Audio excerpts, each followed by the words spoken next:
ఇప్పుడు ఏ పార్టీలను నమ్ముకున్నా గూడా ప్రతి ఒక్కరికి మాకు మొండి చేయి చూపుతున్నారని ఆస్మా గారు చెప్పారు.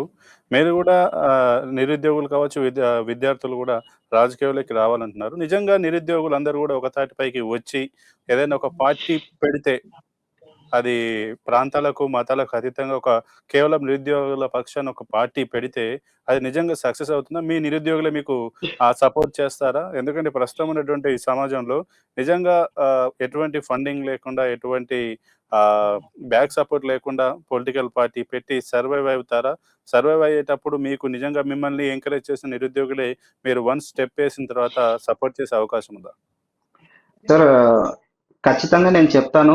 ఈ ఒక్క ఆలోచన మీకు, నాకు, ఆస్మా గారికి ఉంటే సరిపోదు. ఈ ఆలోచన అనేది కంప్లీట్‌గా యువతకు ఉండాలి సార్. ఎందుకంటే మన చేతికున్న వేళ్ళు 5 వేళ్ళు మనకు సరిగ్గా ఉండవు. అట్లాంటిది మొత్తం యువతను నేను ఒక రోజు రాత్రిలో ఒక పార్టీ పెట్టి మారుస్తా అంటే అది కాని పని సార్. ఎందుకంటే మన భారతదేశం ఇంకా చాలా ముందుకెళ్ళాలి. ఈ విషయంలో ఇంకా భారతదేశం ముందుకెళ్ళాలి. యువత ఇంకా బ్రైడర్ అంటే బ్రాడ్‌గా ఆలోచించాల్సిన అవసరం యువతకి ఇంకా ఉంది. ఎందుకంటే ఇదే యువత ఎవ్వరి యువత కూడా తప్పుగా అనుకోవద్దు. ఎందుకు అనంటే ఇదే యువత ఎలక్షన్స్ టైమ్స్‌లో ఓటుకొచ్చిన ప్రతి ఒక్కరిని ఎందుకు నిలదీయలేకపోతుంది ఆ రోజు. నిలదీస్తే ఈరోజు ఈ పరిస్థితి మనకొచ్చేది కాదు గదా! ఎందుకంటే చాలా మంది యువత ఉన్నారు సార్. ఇందులో గూడా కొట్లాడేటోళ్ళున్నారు. ఇప్పుడు ఆస్మా లాంటి వాళ్ళున్నారు. కొట్లాడుతున్నారు వాళ్ళు. దేన్ని ఆశించి కొట్లాడట్లేదు. వాళ్ళొక పర్టిక్యులర్ ఒక జాబు యువకులకు జాబులు రావాలి. లేదంటే నోటిఫికేషన్‌లు రావాలి. వాటి మీద కొట్లాడుతా ఉన్నారు. సో, ఇలాంటి వాళ్ళు స్వార్థం కోసం పనిజేయరు. ఇలాంటి వాళ్ళు దేనికి పని జేస్తారు అనంటే, జనం బాగు కోసం పనిజేస్తారు. ఇప్పుడు నాలాంటి వాళ్ళు ఇంకెవరైనా వచ్చినారంటే ఖచ్చితంగా మేమందరం మా స్వార్థం కోసం గాదు సార్. మా టైం తీసుకొని మేము మాట్లాడేది మా స్వార్థం కోసం గాదు. ఈ ఆలోచన అనేది ప్రతి ఒక్క యువతకుండాలి సార్. ఈ మార్పు రావాలనేది ఖచ్చితంగా యువతలో ఉంటే తప్ప మీరు చెప్పినట్టు పార్టీ పెట్టడము, అది దాన్ని ఎస్టాబ్లిష్ చేయడము, లేదంటే దాన్ని రాజకీయ పరంగా ముందుకు తీసుకురావడము, గెలవడం అవన్నీ గూడా సెకండరీ సార్. ఈ ఆలోచన అనేది ముఖ్యం. ఈ ఆలోచన యువతలో రావడానికి నాకు తెలిసి ఇంకా టైం పడుతుందనుకుంటా. ఎందుకంటే ఇంకొక 4, 5 ఏండ్లలో ఖచ్చితంగా జెన్‌జీ లాంటి వాళ్ళు ఇంకా రాజకీయాలకు ఇప్పుడే ఉత్సాహంగా ఉన్నారు, వస్తున్నారు. మీరు చూసుకుంటే మా పార్టీలో చాలా మంది జెన్‌జీస్ జాయిన్ అవుతా ఉన్నారు. సో, రానున్న రోజుల్లో ఖచ్చితంగా ప్రతి పార్టీలో గూడా జెన్‌జీస్ యొక్క ముఖ్య ప్రాధాన్యత అనేది మీరు చూస్తారు. మీరు చెప్పినట్టు ఇది గూడా కావచ్చేమో భవిష్యత్తులో.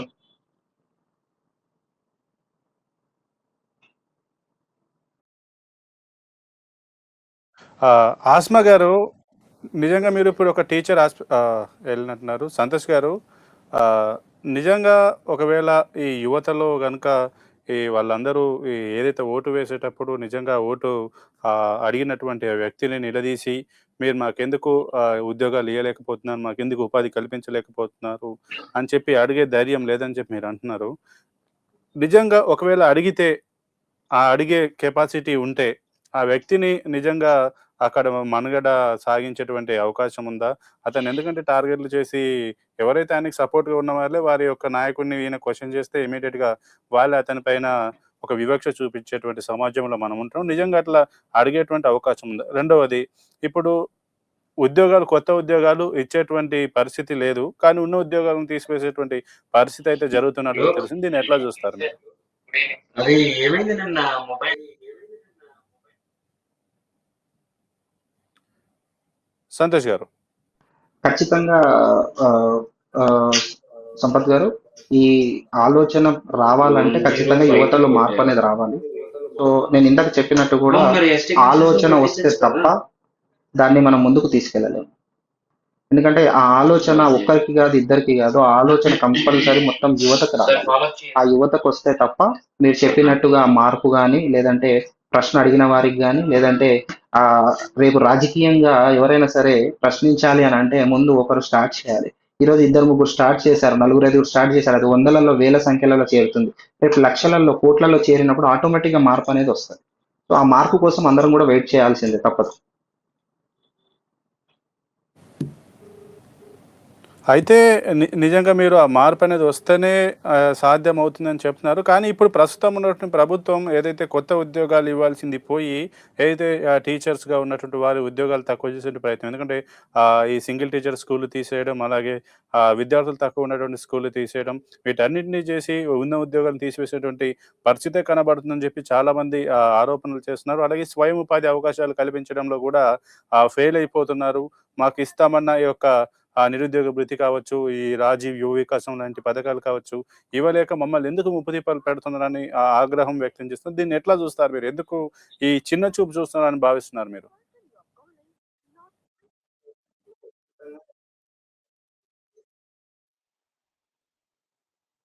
ఈ ప్రభుత్వానికి చిత్తశుద్ధి ఉంటే రానున్న వాళ్ళు గెలిచిన సంవత్సరం లోపల ఉద్యోగాలు 2,00,000 ప్రకటించారు. 2,00,000 కాదు కదా! 1000 ఉద్యోగాలు కూడా వాళ్ళ సొంతంగా ఇప్పటివరకు ఇచ్చింది లేదు. అండ్ ఇంకొకటి, ఇప్పుడున్న స్కూల్స్ దాదాపు 27,000 గవర్నమెంట్ స్కూల్స్‌లో నుంచి 23,000 గవర్నమెంట్ సింగిల్ స్కూల్ టీచర్స్ ఉన్న స్కూల్స్‌ని తీసేసి అంటే ఎవరి పొట్ట కొట్టాలని చూస్తున్నారు? అంటే ఇక్కడ టీచర్లు మీరు 4,000 స్కూల్స్ పెడతా అంటున్నారు. ఇంటిగ్రేట్ చేస్తా అంటున్నారు. క్లస్టర్ పద్ధతిని తీసుకొస్తా అంటున్నారు. దేనికోసం తీసుకొస్తారు సార్ క్లస్టర్ పద్ధతి? ముందు మీకు ఉన్న స్కూల్స్‌ని అక్కడ డెవలప్ చేయడానికి చేతగాక మీరు ఈరోజు స్కూల్స్‌ని మూసేస్తా ఉన్నారు. ఎందుకు స్కూల్స్‌ని మూసేస్తున్నారు అనంటే ప్రైవేట్ స్కూల్స్‌లల్ల దాసోహం అయిపోయి ఉన్నారు అందరూ కూడా. ఈరోజు ప్రైవేట్ స్కూల్స్ మాఫియాని మీరు తట్టుకోలేక గవర్నమెంట్ స్కూల్స్‌ని మూసేస్తున్నారా? లేదంటే ప్రైవేట్ స్కూల్స్ యొక్క ఆహ్, ఆహ్, ఏదైతే బాధితులను అంటే తల్లిదండ్రుల నుంచి వాళ్ళు దోచుకుంటున్న ఫీజులు గాని, డబ్బును గాని మీరు అరికట్టలేకపోతున్నందుకు అక్కడి నుంచి మీకైనా ముడుపులు అందుతున్నందుకు ఈరోజు మీరు గవర్నమెంట్ స్కూల్స్‌ని మూసేస్తున్నారు. దేనికోసం? రేపు మీరు 27, 23,000 స్కూల్స్‌ని మీరు మూసేస్తే ఆ టీచర్లు ఏం గావాలా? ఎంతో కష్టపడి చదువుకొని ఎంట్రన్స్ ఎగ్జామ్స్ రాసి, టీటీసీలు చేసి 10 రకాల ఎంట్రన్స్ టెస్ట్‌లు రాసి, చదువుకొని రాత్రనక పగలనక పిల్లల్ని ఇడిచిపెట్టి, భార్యాభర్తలందరిని ఇడిచిపెట్టి వాళ్ళొచ్చి కష్టపడి చదువుకుంది ఈరోజు జాబ్ చేస్తున్న వాళ్ళ పరిస్థితి ఏంటిది? మీరు కొత్త ఉద్యోగాలు ఎలా కల్పించరు? కనీసం ఉన్న ఉద్యోగాలను ఎందుకు ఊడగొడుతున్నారు?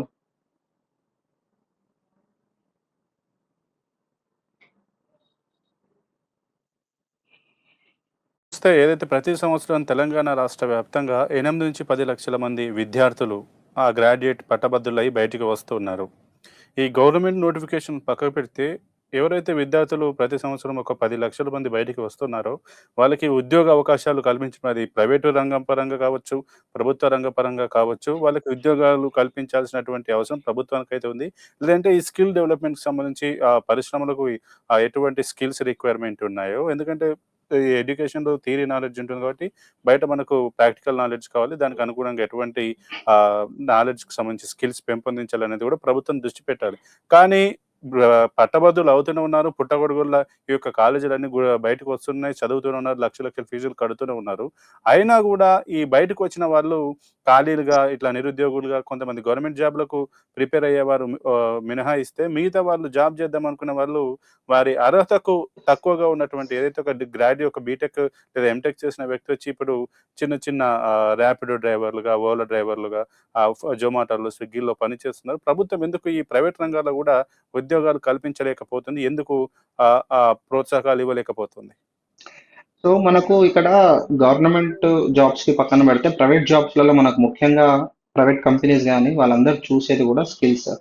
సో, ఈ స్కిల్ డెవలప్‌మెంట్ అనేది ప్రతి కాలేజ్‌లో మీకు ఇంతకుముందు కూడా మనం డిస్కస్ చేసాము. ప్రతి కాలేజ్‌లలో కూడా సబ్జెక్ట్ పరంగా ఈ మధ్య సబ్జెక్ట్ బయటికి రావట్లేదు. ఓన్లీ బట్టి పట్టి చదువుకొని వస్తున్న వాళ్ళే తప్ప లేదంటే సబ్జెక్ట్ పరంగా అనేది చాలా తక్కువైపోయింది. అండ్ స్కిల్ అనేది చాలా తక్కువైపోయింది.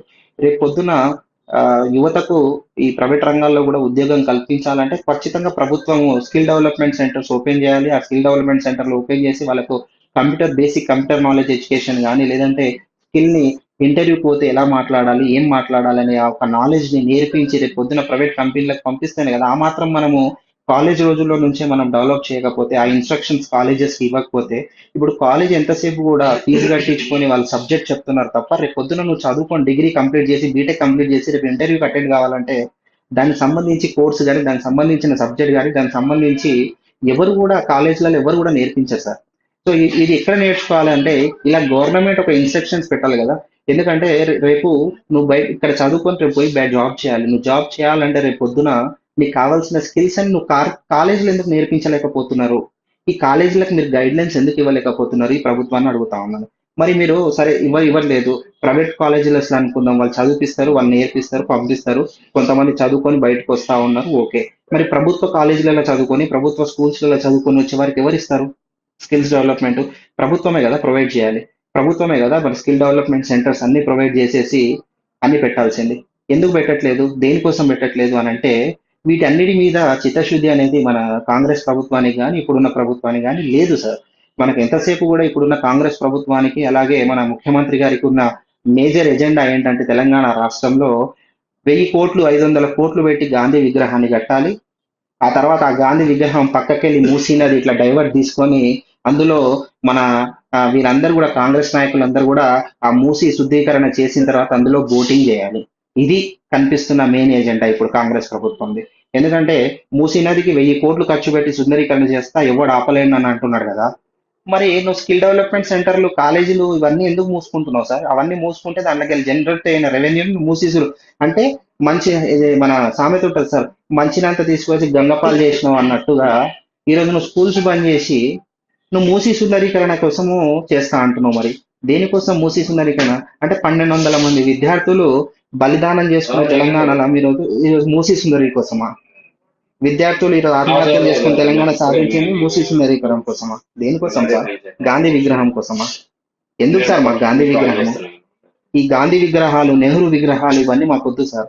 పిల్లలకు భవిష్యత్తు కల్పించే ఒక మంచి ఉపాధ్యాయులు, వాళ్ళకి చదువు చెప్పే మంచి ఉపాధ్యాయులు, వాళ్ళకి చదువు నేర్చుకోవడానికి ఒక మంచి స్కూల్స్ ఇవి, అండ్ జాబ్స్ చదువుకొని బయటకు వచ్చిన తర్వాత యువతకు జాబ్స్, ఇవి వైద్యము మంచి వైద్యం ఇవి ప్రొవైడ్ చేయండి సార్. ఇవన్నీ చాలు. మాకు ఉచిత బస్సులు ఎందుకు? ఆ ఉచిత బస్సులు ఏం కర్మ సార్ ఉచిత బస్సులతోటి? మాకు అవసరం లేదు సార్ ఇవన్నీ. మీరు లేనిపోనివన్నీ మా మీద రుద్ది ఈరోజు మాకు కావాల్సినవన్నీ మా చేతి నుంచి దూరం చేస్తా ఉన్నారు మీరు. సో ఇలాంటి పరిస్థితులు ఉన్నప్పుడు మరి ఇలాంటి ఆలోచనలే వస్తాయి. కాలేజెస్ తీసేయడు కానీ స్కూల్స్ బంద్ చేయడు కానీ ఇలాంటి ఆలోచనలే వస్తాయి. ఎవరైనా తెలంగాణని బంగారు తెలంగాణ చేద్దామని చూస్తా ఉన్నారు. మీ బంగారు తెలంగాణ మాకు వద్దు సార్. మాకు బాధ్యత గల తెలంగాణ కావాలి. మాకు బాధ్యతను నేర్పించే తెలంగాణ కావాలి. మా బతుకులు ఇచ్చే తెలంగాణ కావాలి. మా బతుకులు నడిపే తెలంగాణ కావాలి మాకు.